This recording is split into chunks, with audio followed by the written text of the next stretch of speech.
تفتیش کیا تھی جی کہ 9 مئی کو بہت بڑی سازش ہوئی. میں نے ان کو کہا سازش ہوئی، اس میں کوئی شک نہیں وہ سازش تھی، لیکن سازش سے فائدہ کس کو ہوا اور نقصان کس کو ہوا؟ فائدہ ہوا یہ جو سارے منی لانڈررز یہ 30 سال سے جو ملک کو لوٹ رہے ہیں ان کو فائدہ ہوا ہے. اور ان کو فائدہ کس نے کروایا؟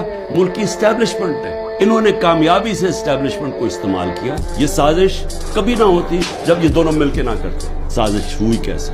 سپریم کورٹ کا فیصلہ آ گیا کہ عمران خان کو غیر قانونی غیر آئینی طور پہ اٹھایا گیا. میں نے تو نکلنے سے پہلے صبح کو جب مجھے اندازہ ہوا کہ یہ مجھے پکڑیں گے تو میں نے پہلے کہا کہ وارنٹ دکھاؤ اور مجھے پکڑ لو.